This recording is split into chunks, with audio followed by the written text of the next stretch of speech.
I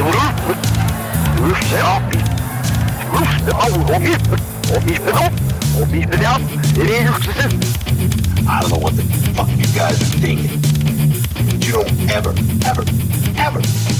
talk about my band again. What's this honest brutality shit anyway? Honest brutality.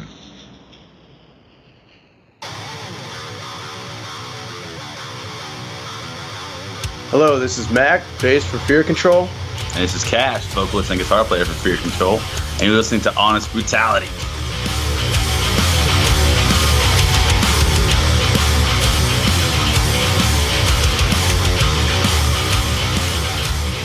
Hey everybody, Camera Rebel here with Honest Brutality. I am sitting here with my guys. I have Butcher. Hey Butcher, how are you? I'm doing all right. How are you? I'm Spiffy. Spiffy, huh? Yeah. That's fancy. Hey Evil. Hey, what's going on? Check it out. We have Kash and Mack from Fear Control on the line. Hey gentlemen. What's going on? Hey, everybody. How are you? Nice and hot. Right? We feel you, man. The summer is brutal in Northern California, but you guys are in Texas currently, and I'm sure that down there it is a swelter box. Yeah, what's the temperature you got going on out there? We're over 100 already right now. I think yesterday we hit like 111 or 112. Shit. God damn. Yeah, we're not that bad, but you got to add in the humidity, so it's probably Right. about. Absolutely. So you got to go out and swim through that shit. Oh, man, the pools are already too hot to swim in. That's the downside. So, hey, let's talk about your guys' music. I ran into you guys actually on Reverb Nation.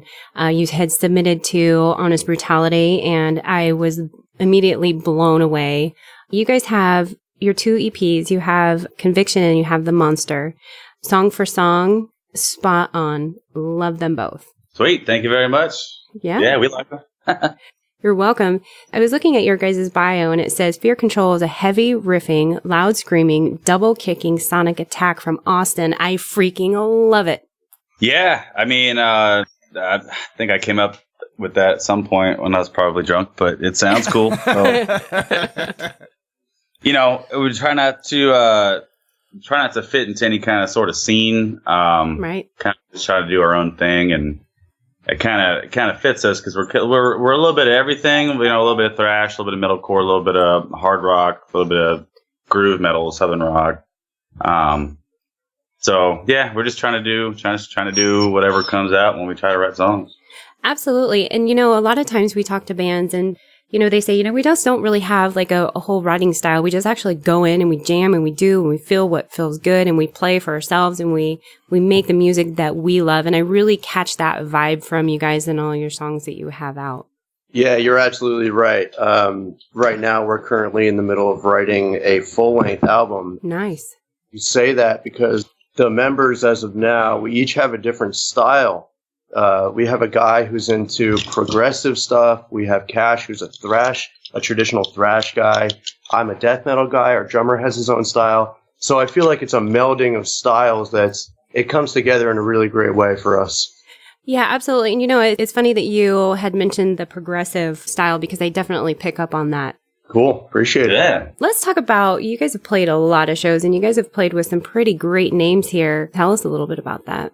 Yeah, I mean, we've been basically the first incarnation of the band's been around, I guess, since 2011, I think, or 2012, something like that. Mm-hmm. And there's a great local scene here in Austin. There's a production company called Come and Take It Productions, and they are doing great things for Austin and really getting solid big bands here in town. And they always reward, you know, hardworking local bands. So, you know, we've had a great opportunity to open up for a lot of those bands here. Trying to think off the top of my head. I know we opened up for Chimera and 36 Crazy Fist, Butcher Babies, W No, Allegiant, Phineas. The list goes on, and we also were lucky enough to play the last ever Mayhem Fest tour here in San Antonio. And that was, I mean, so technically we opened up for Slayer.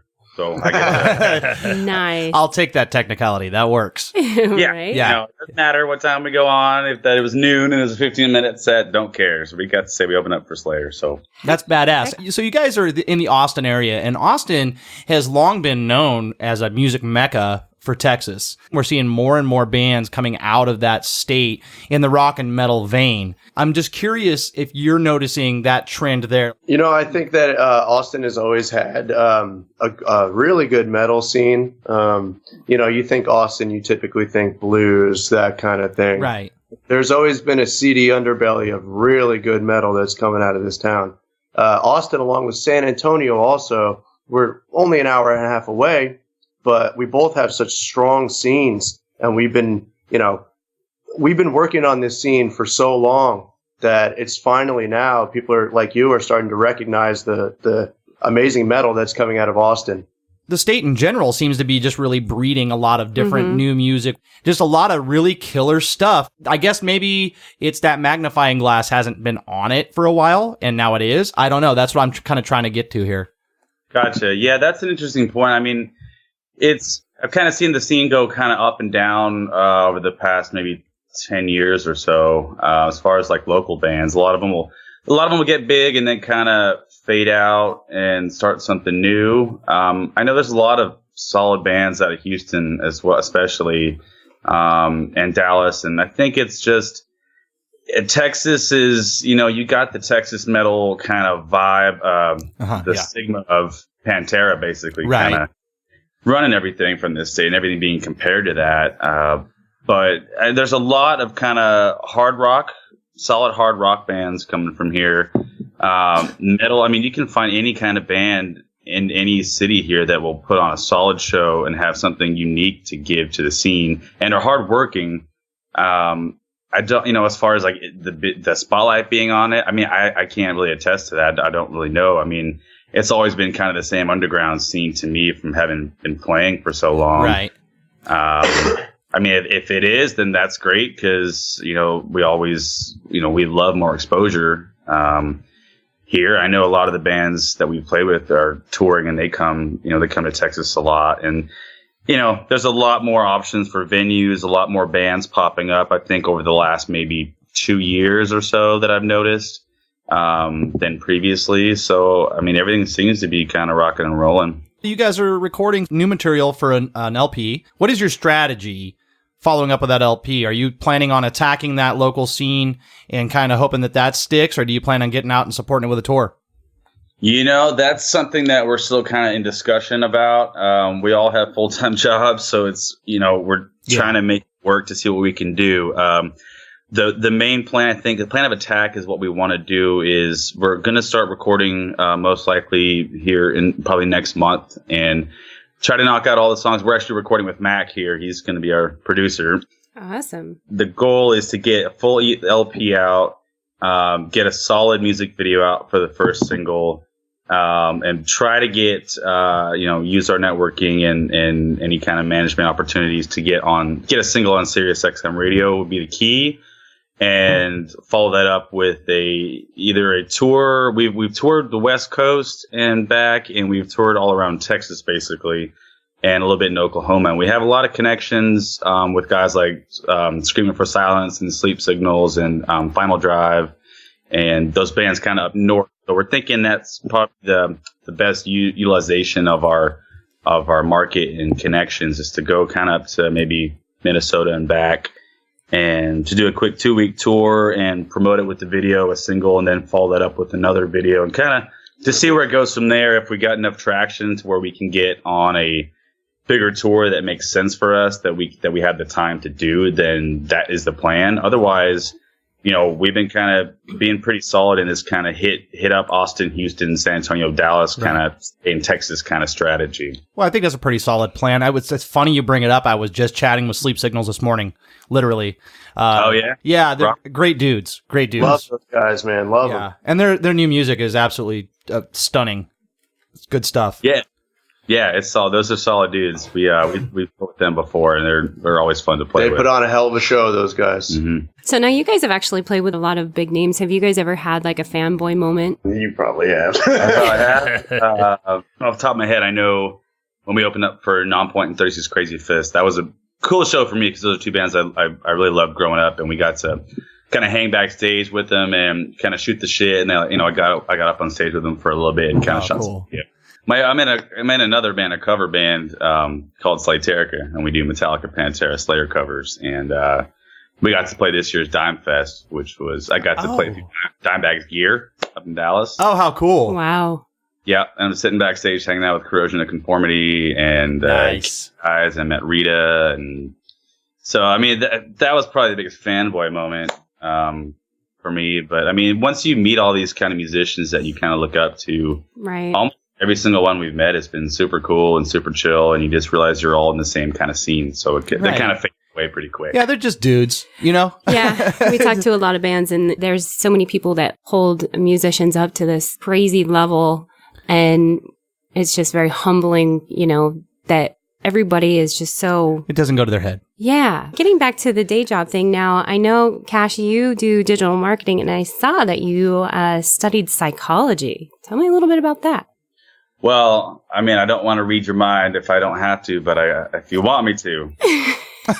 Oh, no. You No. psychoanalyze me? Psychoanalyze you. No, I just, that was my major in college, and then I realized you can't really get a job with that degree. I mean, it was interesting stuff. It's always good, fun to, you know, go inward and realize what the reasoning is for people's actions. So that was kind of drawn to that. Right. And, you know, it kind of helps with lyrics too, and really kind of touching in on the reasoning. I mean, that's kind of where the name of the band came from, actually. Fear Control is that you can kind of take it in two ways that, in my sense, that fear controls almost every action that we do. Whether you're scared to ask out a girl, whether scared to play on stage, ask for a raise, go for this, go for something. Right. Be social if you're antisocial. Anything we do, fear is one of the biggest driving factors of that.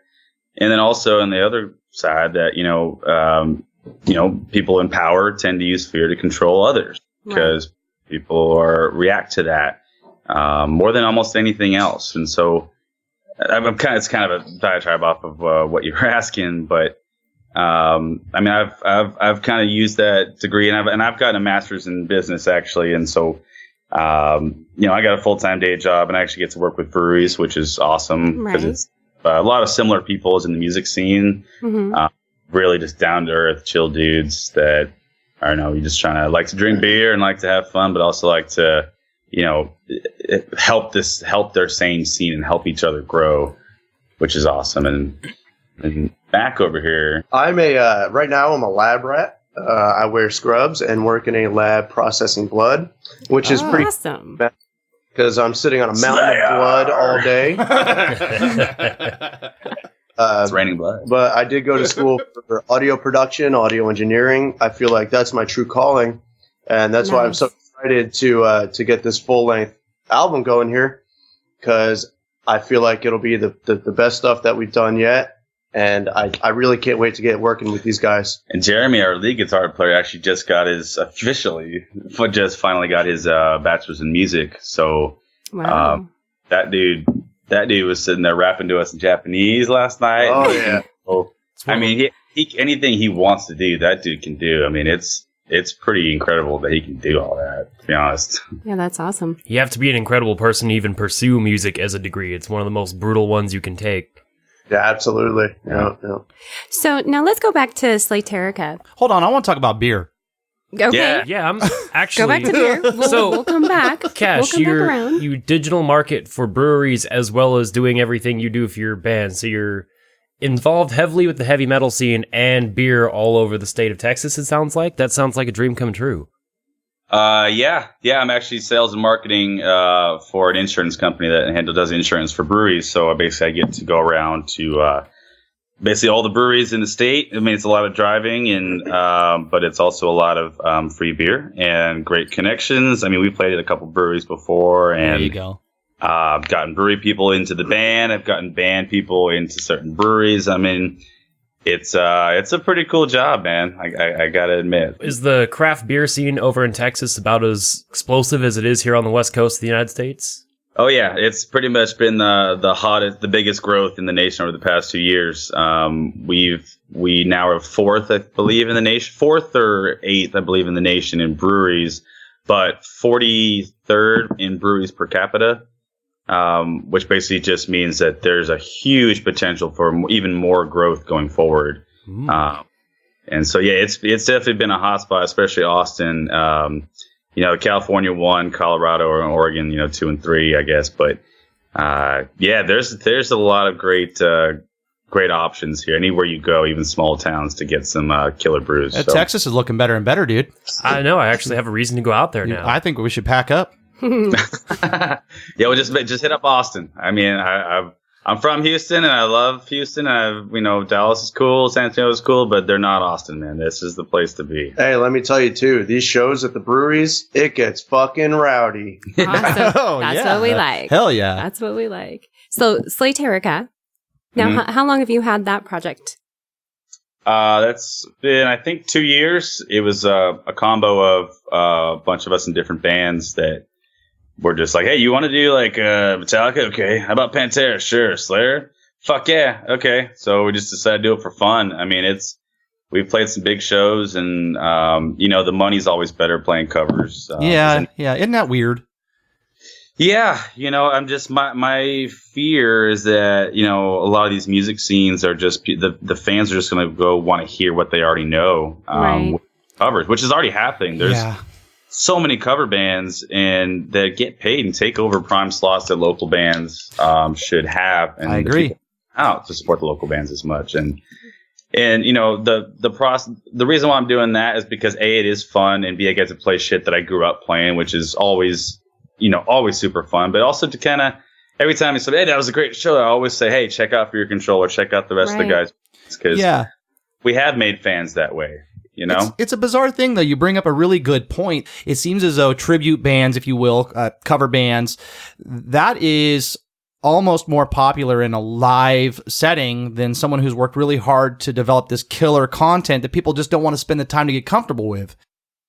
Yeah, no doubt. It really is. I had the opportunity to play with Slaterica on a live show, and it was amazing how many people came out and how we were able to spread the word about Fear Control through Slaterica. Absolutely. On the cover side of things, when you're doing Slayer, that's some tough stuff, especially for the drummer.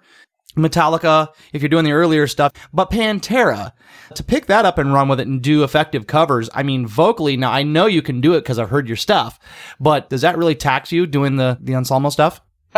Actually, it's the opposite. Ever since we started doing Slaterica, my voice has gotten a hell of a lot stronger. Metallica stuff, that's what I grew up listening to, and it's not the easiest to sing and play guitar to, but that's just that's how I learned to play. So that's like second nature to me. The Slayer, some of that stuff getting like when we play like Disciple or Angel of Death, some of that stuff is pretty taxing just because of how many vocals are in there, and like none of it rhymes, and it's just like screaming all high, and like it doesn't even, like, the guitar doesn't make any sense. It doesn't go from key to key. It makes no sense. Yeah, they're pretty chaotic. Yeah. But the Pantera, I mean, that's the screaming doesn't bother me at all. That's actually, it's just having to do all that at once actually I've noticed has made my voice stronger for Fear Control, because there's a lot more. Fear Control is pretty much that. It's screaming and singing, and a lot of it back to back. And I've noticed it's actually helped me get stronger and think of more creative ideas in this band. Nice. So I have to ask the question, because Slaterica encompasses 3 of the huge thrash metal bands, and as a thrash metal fan myself, I have to ask, why weren't Megadeth or Anthrax included in there? Well, I mean, we only have about 784 songs in the catalog. Touche.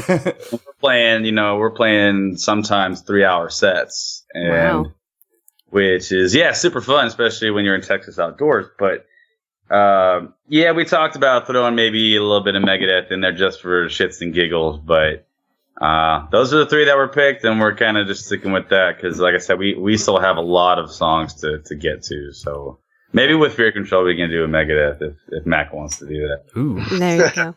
Cash, that's your side project now. Mack, I know that you have a solo EP project going on now, so why don't you tell me a little bit about that? Wow, yeah, I do. I'm currently working on it. I did. She knows her shit. I do. So yeah, I'm working on that right now. It's a lot of work because it's just me again. But I've been sitting on this material for maybe 6 or 7 years. I just now have the means to get it recorded and put out. So I'm gonna record it. I'm gonna put it together a nice little package and put it out there and see if anybody likes it. Hopefully, I can send it to you and you'll tell me what you think, huh? Absolutely. I'd love that. So now I know you're doing all the instrumental work. I haven't heard any vocals. Are you going to be mixing vocals into it? I do. I have a vocalist. Yeah, I know. Kash, don't bullshit me. You've heard my vocals. It's nothing special. Okay. Yeah. I do have a vocalist. He was in a former band of mine called Killing and Apathy from Austin, Texas. He's a great guy. He's a big burly man with a beard, and he sounds like it. Awesome. So we're gonna get that put out, and hopefully it'll be received well. So what are you thinking as far as time-wise? Are you looking within the next year, or are we pushing it out a little bit farther than that? Yeah, we're in the tracking process right now. Hopefully, it'll probably be about 6 to 7 months, maybe 8 months. Mm-hmm. It's not a quick process, and I'm going to take my time on it. Right. And make it sound great, just like the Fear Control stuff. For Fear Control, we're shooting for early 2018 for release date for the full length. Right. So yeah, that's pretty impressive, and I'm always fascinated by musicians who do that, who take on solo EP projects and do everything. So let's bring this actually full circle. So you both have these side projects, you both have full-time jobs. How do you balance that with Fear Control? That is a great question. Beer and coffee, cigarettes and whiskey. Yeah. There you go. That sounds like the average lifestyle of a metalhead. Sounds like honest brutality. Yeah. See, there you go. I mean, you guys know it's you can't really let yourself stop and think about it. Right. Otherwise, you can definitely get overwhelmed. Yeah. I mean, last night I slept through the first hour of band practice because I closed my eyes for a second and I totally fucked up. So, I had a conference Friday night and Saturday all day. Then we had band practice, and then we have I got to drive to Houston tomorrow, Dallas Tuesday, Wow. Slayterica this Wednesday, Fear Control show here in Austin Thursday, Slayterica show in Austin Friday, Fear Control show in Killeen on Saturday. Wow. And so, I mean, it can definitely get hectic. I think we're all just.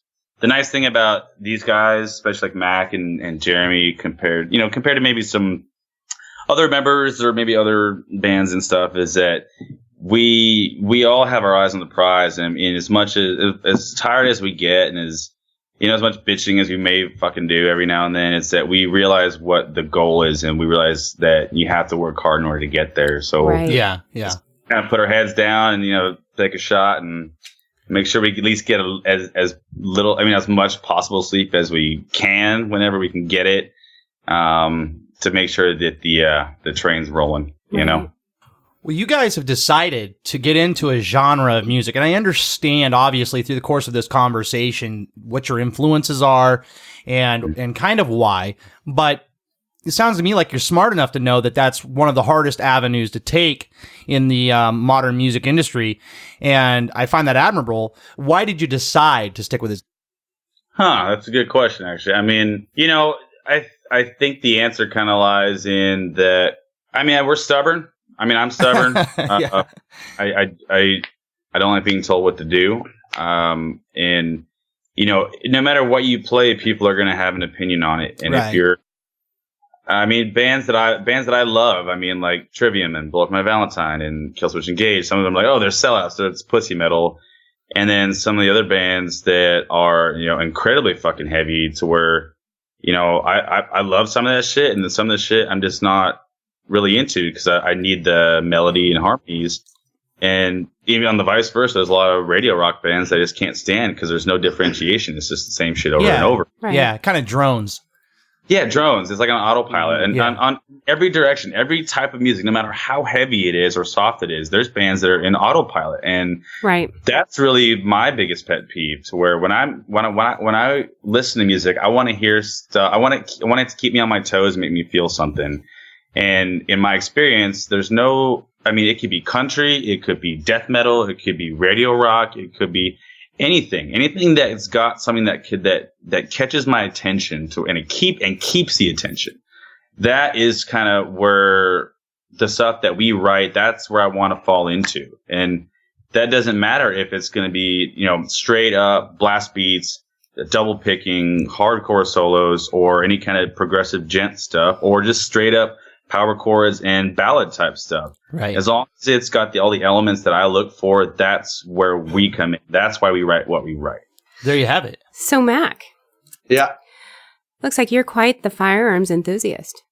Oh, I am. I am. Man, you're stalking his Facebook page. Yeah, I got a stalking Facebook both stalk. of you. We are here too, and I saw that, and I was like, right on, that's so cool. In California, we have to go through. It's difficult. We have to go through the process to get the CCW, and California. Yeah. So tell us a little bit about your love for firearms and what it's like out there. Well, I love shooting in general. I love it as a sport. I'm very 2A, Second Amendment. I believe in, being able to protect yourself. I believe that's a given right that you have. I don't mean to be preachy here. No, go for it, man. Go for it. Yeah. Yeah, hey. This is your show. It's also just a great time. I'm from New Jersey, so I didn't really grow up with firearms until I moved to Florida for a little bit. Yeah. And I quickly adopted it, and I realized how much good it can do for people. It's great bringing someone out who has never shot before, and they just have the best time, and they go, "Oh, now I want to buy a gun," and it's a great thing, and I think it brings a lot of people together. Honestly, the gun community is kind of like the metal scene in that there's groups who get together. You want to go to a metal show, you call your buddies up and you go to the metal show, just like I call my buddies up and we say, let's hit the range, let's go, let's put some holes in paper. Let's, blow something up today. Yeah. Yeah. It's interesting too, because it's always kind of looked at like the metal community in a way, because it's one of the most misunderstood communities. Everybody says you're a gun nut, but in reality, everybody that I know, like you said, they're organized, they're efficient, they're responsible. Mm-hmm. They know what's up. They know what's right. They know what's wrong. They know how to do it. And it's not at all a nutty thing. Absolutely. It's a really a great community with great people. And, I know some amazing people that the gun community, and it's just a great thing all around. So I want to explore this a little more, not to delve too much into politics, but we'll scratch the surface of it. Obviously, being in California, there are quite a few laws that are considered gun control laws with the intention of making everything safer for people so there are less guns around or whatever. Whereas Texas, I believe, is an open carry state, so it's much more lax. So do you guys feel that with the freedom to have those on your person or the much lax laws, does that make for a more dangerous society, or do you think it actually doesn't have a difference, or does it make it more safe? Absolutely not. I think me and Matt can differ 100% on this issue. Yeah, Kash is kind of a liberal, but the people who are open carrying out there, like on the second of every month, I tend to open carry just to start conversation with people. The 2A thing, the second of the month, I kind of go with that just to show people that we're not gun nuts, we're not crazy. We just, believe in our rights, and we understand that there's a community out there of good people who are, like I said before, of good people who are doing good things. And we try to reject the stigma of, smegma? The smegma. Yuck. Reject the smegma. But no, there are not people shooting each other in the streets here in Texas. We're not riding horses and killing each other. Well, actually, there are people shooting each other, and there are people riding horses. That's the beauty of Texas. You get a little bit of everything. I mean, I'm on the other opposite side, basically, of the argument. But at the same time, I don't like restrictions. Because it goes both ways. Because I believe gay marriage should be legal. I think if you want to smoke here or smoke weed or something like that, you should be able to do that. And so I can't be opposite end of the spectrum when it comes to guns. Yeah, if you want to. Yeah, good point. That's fair. I just feel like there should be maybe more restrictions as far as like getting firearms when it comes to background checks. It's education. And it should be education. I think education is the agree. key. I think that is the key in this whole topic of conversation. I think education on any level is key and instrumental. Yep. Exactly. You guys, Otherwise, you get controlled by fear, guys. that's right. Very good. See, you guys didn't know we were going to drag you into that, did you? Oh, Jesus. We're getting political here, huh? No, Hey, no. We have degrees. Briefly, but we want to back off of that. Yeah, now. right now you guys are the smartest guys on the show, so don't worry. Oh, that's a So Mac, I was looking at your Facebook and I saw a very funny, cool post that you put on there. It said, if you ever want to get to the front of the stage, just grab 2 beers and hold them up and say, "Excuse me," and people will let you through. Now, have you done that, or have you seen that done before? Oh, come on. This is a classic tactic to get to the front of the stage, you know? I don't need beer to do that. I just say, "Excuse me," and they let me by. So I don't know. Well, you're also a beautiful lady, Oh, so thank you. you know? I'm going to have to try it. Yeah. Exactly. That's awesome. So, hey guys, what's your take on rompers for guys? Rompers for guys Oh, whoa. just should not even happen. It should not be a thing, huh? I'm wearing one next show. Cash is ya? the one on stage here. We're gonna send you one with the Honest Brutality logo on it. Will you wear it? If you send me one, I'll fucking wear Awesome. That's a it. I mission. don't give a fuck of any kind. So yeah. We'll get a fidget spinner for his mic. Oh, shit. It's definitely been a pleasure, guys, and I'm looking forward to what you guys have coming up next here next year. Because I think that you guys are doing some great stuff, and I just can't wait to see where this journey leads you guys. Because you guys are gonna be huge. Well, especially now, once we start rocking the rompers and fidget spinners on stage, I think there's no way that we can be sit down. And a man bun. You got to make sure you have that man bun. No, I'm not even going to no. lie. I have been guilty of doing the man bun. I'm okay. sure you have. Yeah. It's just a logistics issue, getting that hair out of my face. So I don't know if you can hear if I played anything on like a YouTube clip. Would y'all be able to hear that at all? I don't know. Yeah. Maybe. What you got for us? Give it a shot. Let's find out. Well, because we got a new song we've been jamming live, so I was just going to play like a couple seconds of it to see how it sounds over there. If y'all are cool with that. It's up to you. Absolutely. Absolutely. Let Is it roll. Is and it I'll- okay if it goes on air? Oh yeah, no, totally cool. I just Okay. gotta take a second here and make sure I find the right.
Dude, that sounds badass. I love it. That is awesome. Yeah. So, Give me some more of that. so this is what's up and coming. Yeah. Oh, totally, yeah. So I hope you enjoyed it. Well, Oh. I'll tell you what. I'm ready to set some shit on fire now. Got me fired up right there. Damn. Right. It's gonna have to hit the range after this. Oh, right. Well, you guys been have a been while. amazing guests. We thank you so much. Is there anything that we didn't talk about today that you wanted to talk about? I always like plugging other bands, so I did mention Final Jive, Sleep Signals, and Screaming for Silence. I guess a couple other solid bands, just because I love plugging those guys. Here in Texas, this band Houston called Carry the Storm.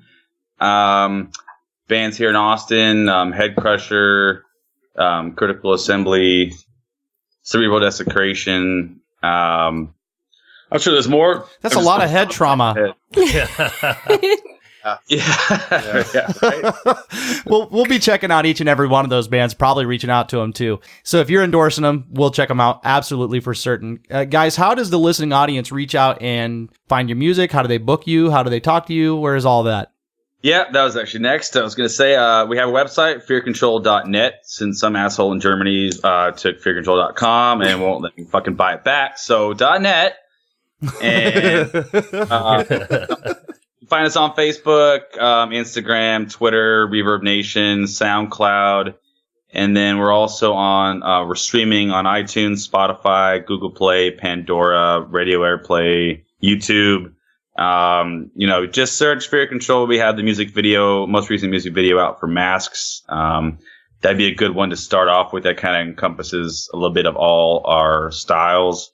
And then I'm really hoping to get some new music out. Hopefully the next couple months, and just reach out to us on Facebook. We're always on there. So yeah, send us a message, man. Yeah, you guys were amazingly responsive, so I thank you and I appreciate that.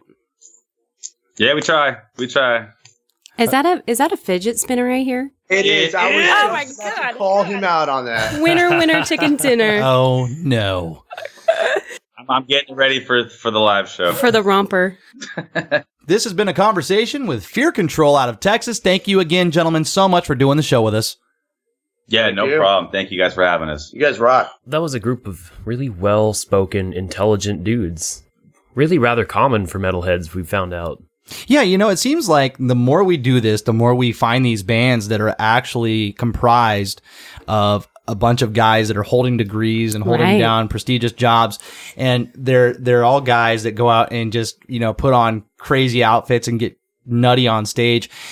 And I think the thing that I find most interesting about that is that they have these educations and they have what would be, most people would be happy with a substantial, lucrative day job. But the passion is the music. Mm-hmm. And I get it. I totally get it. What we do here is the same basic idea, right? I mean, we're all about what we're doing, and it's the passion that drives us. Exactly. Yeah, those guys were a lot of fun, and in all seriousness, their music, song for song, is just spot on and it's solid, and I really can't wait to see what these guys are going to be doing. So, Absolutely. And they're just super freaking fun guys. Yeah, really cool. Loved it. Yeah. Loved it. Yeah, I can't wait to go to Texas. Actually, know, I right? hope to see them out in our area, see them live. In the meantime, ladies and gentlemen, please go and check out Fear Control, get their music, go over and tell them hi, like their page, tell them we sent you. That's important. We like the bands to know that we're doing something to help them out. And in the meantime, you can check us out at honestbrutality.com. All things Honest Brutality all the time. You can also check us out on our socials, the Facebook, the Instagram, the Twitter, and you can call us. 530-962-0411. Call us, leave a voicemail. We'd love to hear your voice. We may even play it on air. Check us out on Tuesdays, Center Stage with Honest Brutality, where we talk to bands much like this one and play their freaking rad music. In fact, this will probably be on Center Stage. Absolutely, and that's at 5 p.m. Pacific, 8 p.m. Eastern Time. Again, on Tuesdays, Rock Rage Radio. And if you need more, Saturdays, we have another show on rockrageradio.com doing 1 hour of our crazy banter, laughter, and all kinds of badass music that you didn't even know you needed to hear. Take care of each other, be good people, and most importantly, Stay metal!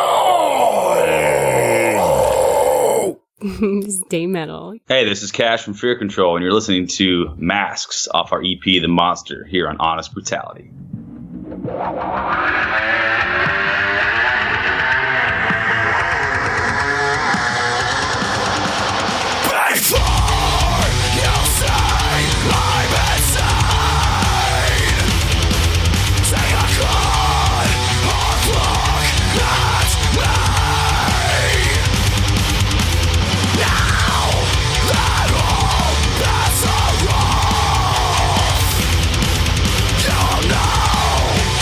Exactly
This is Mack of Fear Control. I want you to grab a drink and listen to Texas Tea.